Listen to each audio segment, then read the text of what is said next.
Hi, I'm Bilbo Baggins, and this is Scoop. Scoopy, Scoopy, Scoop, Scoop, Scoop, Scoop. Today we are covering summaries. We're going to start with pre-writing, and now to Tom in the Shire. Tom? Thanks, Bilbo. I'm going to talk to you about pre-writing now. Pre-writing is important when it comes to summaries. There are two main steps when it comes to pre-writing: gathering and organizing. To gather, you must read between the lines.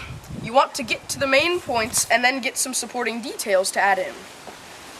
For organizing, you want to organize your work so it makes sense. Then you want to cut out the least important things because a summary is brief and you don't want unneeded info. I'm Tom Shaggings from the Shire. From the Shire. Thanks a bunch, Tom. I'm sure your point got across that you are in the Shire. You were in the Shire. Because you said it like twice. Okay, now it's time for our ESPN program. Yeah! I love sports. I love them. No, we don't do that here, Bilbo. It's educational program. Education. Next step to writing a good summary is drafting. Drafting. Okay, well, I wanted to talk about sports, but we're going to do drafting. Drafting is not like your average drafting. It's more of a writing type of drafting. Instead of, I'm going to pick up Albert Pujols. But we're going to go to Funky Bruce for information about drafting right after these messages. Are your kids always playing video games inside? Do you think they need a break to get some exercise? Well, if you do, watch our commercials.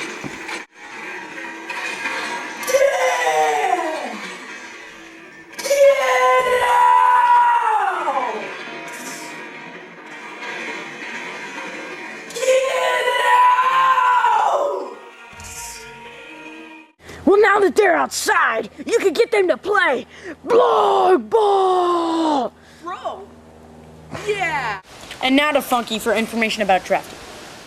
Hello! We're here at the Scoop, and this is our latest intern. We found him off the streets. He loves the taste of a cheesy goldfish. His name is Funky Bruce. Thanks, Bilbo. I really do not know much about drafting, but I will do my best. Drafting is actually pretty simple. You put the main ideas that you already wrote in your pre-writing into your draft. Then you put your main ideas into paragraphs and elaborate on those. That is basically all I know about drafting. Well, thank you for that, Funky Bruce. You forgot the part about how it is supposed to be rough, not perfect. But you're funky, so I'll let that one slide. Let's move on to revising. Tom? I'm standing here in New York City. Actually, Tom, you're in the same exact studio as me. Tom? Yeah. You're literally right next to me. I'm looking at you right now. Well, I'm sorry, it just looks so much like the Empire State Building. I mean, look at that other building over there. Oh, sorry about that. Okay, well, on to revising. Revising happens when you're finished with the drafting process. You want to make sure everything in your summary is clear and makes sense. Make sure that your punctuation is correct. Make sure that you like ice cream. Also, a great way to revise is with the help of a kind friend. I'm Tom Shaggings, and I am a studio near you, not New York. Well, today's just been a great day, you know. And now it's time for a sports update. Bilbo, we don't do sports here. We told you that last time. It's time for editing. Okay, well, I'm gonna take a swing at this. I'm gonna do editing. I'm gonna teach you guys. All right. Editing is almost exactly the same as revising, but it isn't exactly the same as revising. Almost. Although revising is more of an independent process, whereas editing can be used as a group process. The thing that can help you so much when you are editing is cops. Now, cops is not your average cops, like...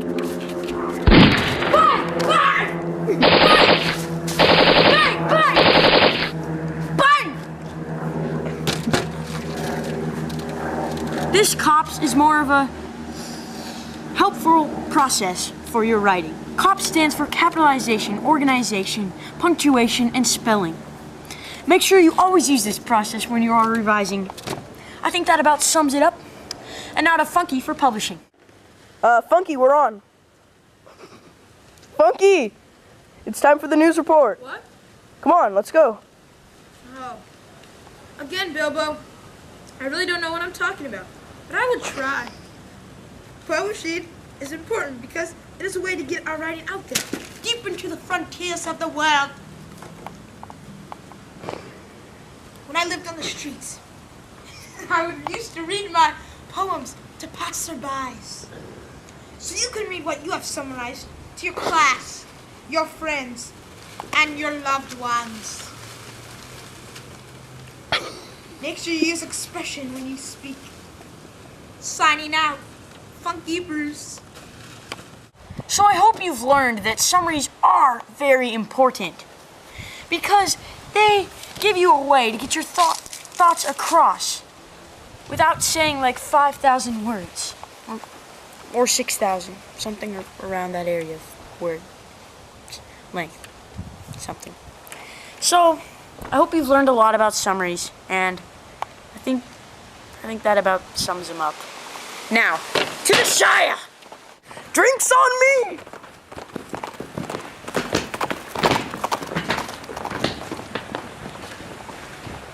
Join us next week on The Scoop when we will have sports updates. No, we won't. Joey! Get out of here. I'm going to take your spot as the host of this show. So just join us next week. We'll be covering some more educational writing processes.